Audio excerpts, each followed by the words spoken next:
बुद्ध भगवान कहते हैं मनुष्य को कंजूसी उतनी करनी चाहिए जितना ज़रूरत हो, लेकिन मनुष्य मोह माया के चक्कर में इतना पागल हो जाता है कि रिश्तेदारों के यहाँ जाने तक समय नहीं निकाल पाते हैं क्योंकि पैसे खर्च होंगे। इसलिए ऐसा काम करो कि सभी लोग खुश रहें। इसे एक छोटी सी कहानी के माध्यम से समझने की कोशिश करते हैं। एक सोहन नाम का व्यक्ति था जो कि मध्यम परिवार का था। वह बहुत ही ज़्यादा कंजूस था। कंजूसी करते करते वो अपने जीवन में बहुत धनवान हो गया। उसने कपड़ों की एक बहुत बड़ी दुकान खोल ली थी, लेकिन धनवान होने के बावजूद भी कंजूसी की आदत उसकी वैसे ही बनी हुई थी। आसपास के लोग उसे मजाक में कंजूस सेठ कहकर पुकारा करते थे और वह इस बात से बड़ा चिढ़ा करता था। कंजूसी सिर्फ पैसों की होती तब भी ठीक था, लेकिन वह तो अपना जीवन जीने में भी कंजूसी दिखाता था। वह धनवान तो हो गया था, लेकिन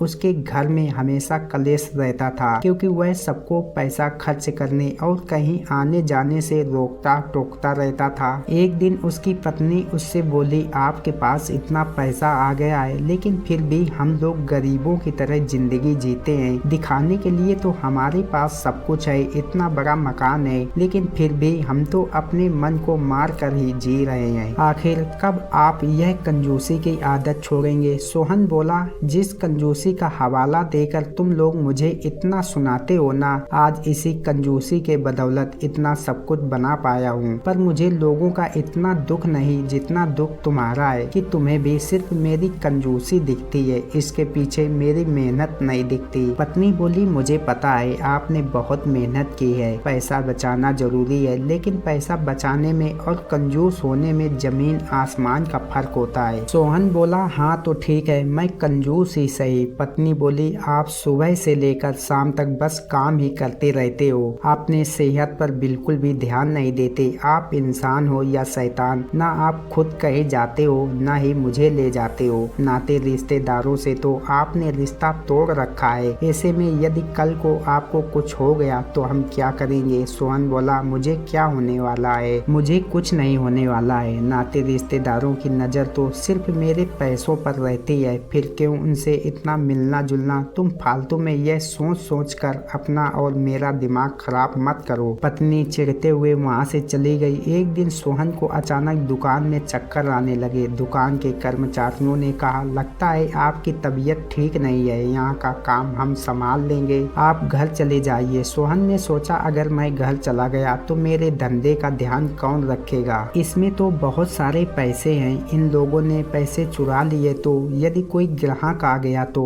मुझे कैसे पता चलेगा उन्होंने कितना सामान बेचा है? कर्मचारियों ने कहा, आप क्या सोच रहे हो, आपको हम पर यकीन नहीं है तो आप आज के लिए दुकान बंद कर दो। सोहन बोला, नहीं, दुकान बंद करने से एक दिन में 5 से 10 हजार का नुकसान हो जाएगा। मैं ठीक हूँ, थोड़ी देर बैठूंगा तो मुझे आराम मिल जाएगा, तुम लोग अपना काम करते रहो। सोहन की बात सुनकर सभी कर्मचारी वापस अपने काम में लग गए। सोहन की तबीयत ठीक हो गई, लेकिन कुछ दिनों के बाद अचानक से उसे फिर बुखार आ गया और उसने बिस्तर पकड़ लिया। काफी दिन तक जब बुखार नहीं उतरा तो पति की हालत देखकर पत्नी बहुत परेशान हो गई। पत्नी अपने पति से बोली, हमारे शहर के एक बहुत ही बड़े डॉक्टर हैं, यहाँ पर हम आपको दिखा देते हैं। सोहन बोला, तुम पागल हो क्या? इतने से बुखार के लिए तुम मुझे शहर के बहुत बड़े डॉक्टर के पास ले जाओगी? उनकी कितनी फीस लगेगी कुछ पता है? मेरे लिए आसपास की दुकानों से ही कोई दवाई लेकर आओ, मैं वही खाकर ठीक हो जाऊंगा। पत्नी बोली, आप मेरी बात क्यों नहीं मानते? आपका बुखार तो पिछले 10 दिन से नहीं उतर रहा, कब से आप यही दवाई खा रहे हो, इसलिए मैं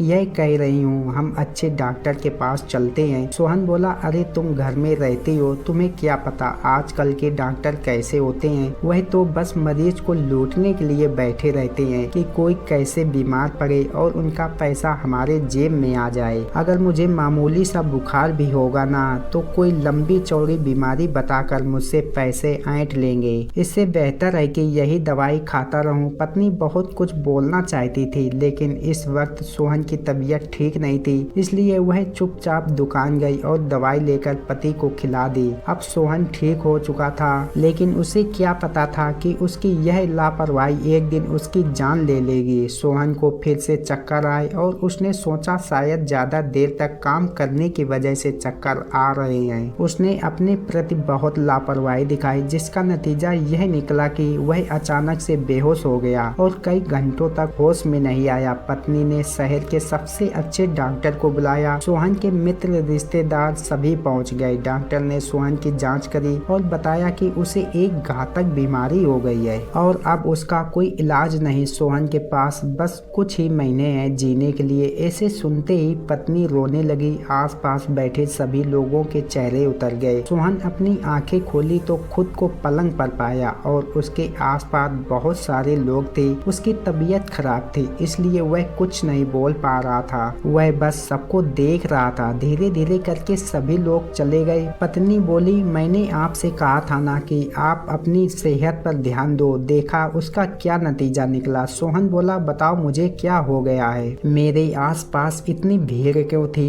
पत्नी रोते हुए बोली, अब आपके पास ज्यादा वक्त नहीं है, सिर्फ कुछ ही महीने हैं आपके पास जीने के लिए। काश आपने मेरी बात मान ली होती, आप पहले डॉक्टर को दिखा देते तो आज आप सही होते। यह सुनते ही सोहन के मन में एक सन्नाटा सा पसर गया। वह कुछ समझ नहीं पा रहा था कि अचानक से उसके साथ ऐसा क्या हो गया। सोहन बोला, तुम ठीक ही कहती थी, मैंने सिर्फ पैसों की नहीं, जीवन में हर चीज की कंजूसी की है और सबसे बड़ी कंजूसी है कि मैंने अपने जीवन को जिया ही नहीं। आज मुझे मेरा जीवन ही छिन रहा है। जितना भी वक्त मेरे पास बचा है, अब मैं इसे खुलकर जीऊंगा, जीने में कोई कंजूसी नहीं करूंगा। ऐसा कहते हुए सोहन की आंखों से आंसू बहने लगे। इसके बाद सोहन कुछ महीनों तक ऐसे जिया जैसे कि उसने कभी जिया ही नहीं था। उसने पूरी दुनिया घूमी और अब वह अपनी जिंदगी से अलविदा कहने के लिए तैयार था। दोस्तों, हमें एक ही बार जिंदगी मिलती है, इसलिए हमें अपनी जिम्मेदारियां निभाते हुए खुद का भी ख्याल रखना चाहिए। हमसे ही हमारी जिंदगी है। दोस्तों, उम्मीद है यह कहानी आपको पसंद आई होगी। पसंद आई हो तो लाइक शेयर अवश्य करें एवं चैनल को सब्सक्राइब करें। धन्यवाद मेरे प्रिय दोस्तों। फिर मिलते हैं एक और नई ज्ञानवर्धक वीडियो में। तब तक अपना ख्याल रखें।